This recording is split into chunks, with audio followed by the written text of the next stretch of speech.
SRT education में आप लोगों का स्वागत है। आज हम लेके आए very important question, current affair से रिलेटेड क्वेश्चन लेके आए। एडुटेरिया करंट अफेयर है आपका वीडियो। इस वीडियो में आपको एडुटेरिया से हर एक क्वेश्चन बताए जाएंगे, 50 क्वेश्चन बताएंगे, वो भी डिटेल के साथ बताए जाएंगे। इसको मतलब माने पूरे क्वेश्चन होंगे। एडुटेरिया जो बुक चलते हैं, जो करंट अफेयर्स के लिए वेरी इंपॉर्टेंट बुक होते हैं, जो भी मतलब बीपीएससी एग्जाम की तैयारी कर रहे हो, यूपीएससी की तैयारी कर रहे हो, जो भी SSC CHSL MTS group D NTPC, ये सब जितने भी तैयारी करते हैं गवर्नमेंट एग्जाम के लिए, उनके लिए वेरी इंपॉर्टेंट होने जा रहे हैं करंट अफेयर्स।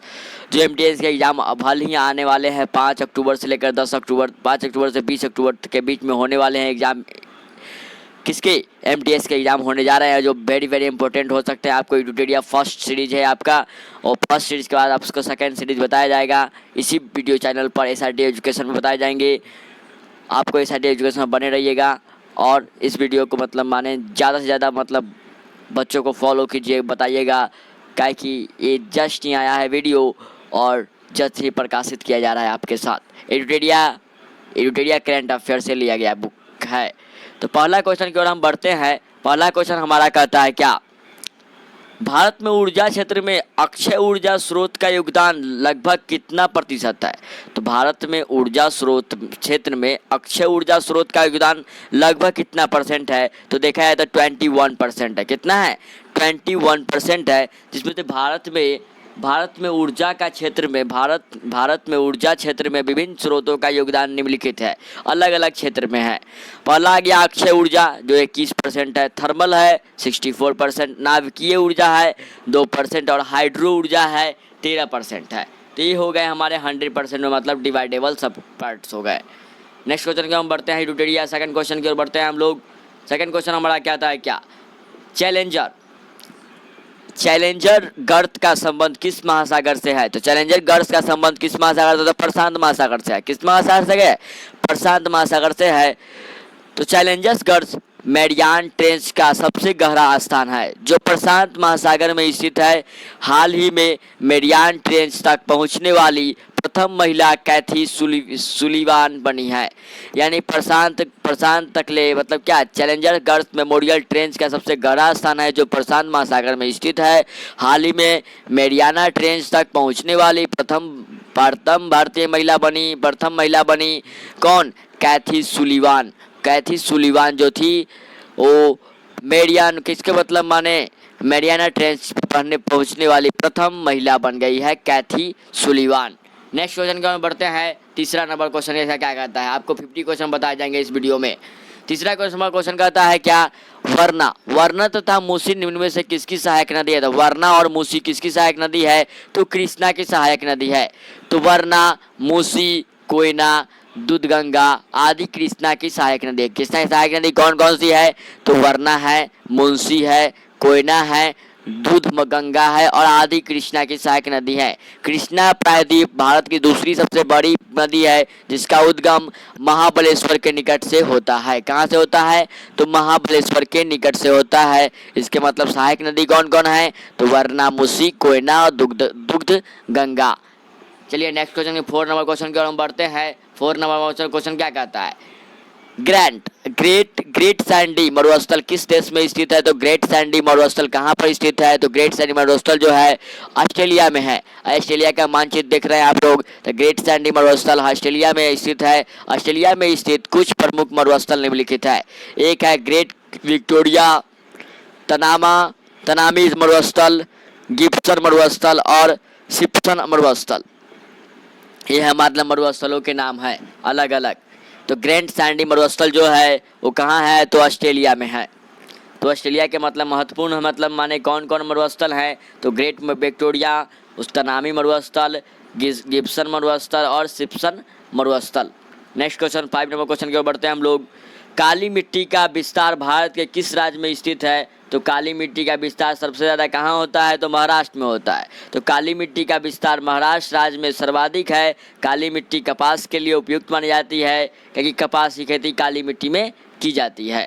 नेक्स्ट क्वेश्चन को हम बढ़ते हैं हम लोग। 6 नंबर क्वेश्चन, भारत का प्रधानमंत्री कौन है? तो आप लोग जानते ही होंगे। तो भारत के प्रधानमंत्री क्या होते हैं? तो भारत के प्रधानमंत्री नियुक्त किए जाते हैं। नियुक्त मतलब माने क्या? चुने जाते हैं। तो भारत के प्रधानमंत्री अपने पद हेतु नियुक्त किए जाते हैं। इनकी नियुक्ति राष्ट्रपति द्वारा की जाती है। प्रधानमंत्री मंत्रिपरिषद का प्रमुख सदस्य होता है। क्या होता है? भारत के प्रधानमंत्री अपने पद के हेतु नियुक्त किए जाते हैं। इनकी नियुक्ति राष्ट्रपति द्वारा किया जाता है। प्रधानमंत्री मंत्रिपरिषद का प्रमुख होता है। नेक्स्ट क्वेश्चन हमारा आ गया 7 नंबर क्वेश्चन। 7 नंबर क्वेश्चन कहता है क्या? भारत शासन अधिनियम 1935 द्वारा स्थापित संघ में अवशिष्ट शक्तियां किसे प्रदान की गई थी? तो भारत शासन अधिनियम 1935 द्वारा स्थापित संघ की में अवशिष्ट शक्तियां किसके द्वारा प्रदापित की गई थी? तो गवर्नर के द्वारा, गवर्नर जनरल के द्वारा प्रतिपादित की गई थी। तो 1935 में भारत सरकार अधिनियम द्वारा स्थापित संघ में अवशिष्ट शक्तियां गवर्नर जनरल को प्रदान की गई थी। नेक्स्ट क्वेश्चन आप पिक्चर देख सकते हैं। गवर्नर जनरल का पिक्चर अब दिया हुआ है जो प्रथम 1935 में दिखाया गया था। चलिए गवर्नर जनरल का 8 नंबर क्वेश्चन चलेंगे हम लोग। ये यूटेरिया करंट अफेयर से लिया गया क्वेश्चन है। वेरी वेरी इंपॉर्टेंट होंगे जो मतलब हाल ही में मतलब यूटेरिया के द्वारा बताया गया है। अगला क्वेश्चन आ गया हमारा क्वेश्चन। जवाहरलाल नेहरू ने निम्न में से किस अधिनियम को गुलामी की दास्ता की संज्ञा दी थी? तो जवाहरलाल नेहरू ने किसका मतलब अधिनियम को गुलामी की दास्ता का संज्ञा दिया था? तो भारत शासन अधिनियम 1935 को। जस्ट हम इससे पहले 1935 के बारे में पढ़े थे। तो भारत शासन अधिनियम 1935 को जवाहरलाल नेहरू द्वारा गुलामी का चार्टर बताया गया है, जबकि मदन मोहन मालवीय ने इसे अधिनियम को अंदर से खोखला बताया है। यानी मदन मोहन मालवीय ने बोला कि 1935 का जो चार्टर अधिनियम है वो क्या है? भारत शासन अधिनियम जो है अंदर से खोखला मालूम पड़ता है और मतलब जवाहरलाल नेहरू के द्वारा ये गुलामी के चार्टर बताई जाती है। नेक्स्ट क्वेश्चन हमारा आ गया 9 नंबर। एडुटेरिया करंट अफेयर से लिया गया क्वेश्चन है आप लोगों का। 9 नंबर क्वेश्चन। संविधान के निर्माण के लिए गठित संविधान सभा का प्रतीक चिन्ह क्या है? तो देखा जाए तो हमारा क्या है? हाथी है। हाथी आपको पिक्चर में दिख रहे होंगे। इस वीडियो में हाथी का पिक्चर जो दिख रहा है आपको कॉन्स्टिट्यूशन असेंबली इंडिया दिख रहे होंगे। भारतीय संविधान का सभा का गठन 9 दिसंबर 1946 को किया गया था। इस संविधान सभा के प्रतीक के रूप में हाथी को अपनाया गया था। यानी 9 दिसंबर 1946 को जो मतलब संविधान सभा का गठन किया गया था उस वक्त संविधान सभा के प्रतीक के रूप में हाथी को अपनाया गया था। किसको अपनाया गया था? हाथी को अपनाया था। तो रेडियो करंट अफेयर का क्वेश्चन है आप लोग को। 10 नंबर क्वेश्चन की ओर बढ़ते हैं हम लोग। संविधान के किस भाग का संबंध केंद्र शासित प्रदेशों के शासन के रूप में किया जाता है? तो संविधान के किस भाग का संबंध केंद्र शासित प्रदेशों के प्रशासन से होता है? तो ये होते हैं भाग 8 होते हैं। संविधान के भाग 8 के केंद्र शासित प्रदेश के प्रशासन के बारे में वर्णन किया गया है, जबकि भाग 4 में राज्य के नीति निर्देशक सिद्धांत का वर्णन किया गया है। तो संविधान के भाग 8 में केंद्र शासित प्रदेशों के बारे में बताया गया है, तो उसी प्रकार संविधान के भाग 4 में राज्य के नीति निर्देशक सिद्धांत के बारे में बताया गया है। Next number question 11 number question कहता है क्या?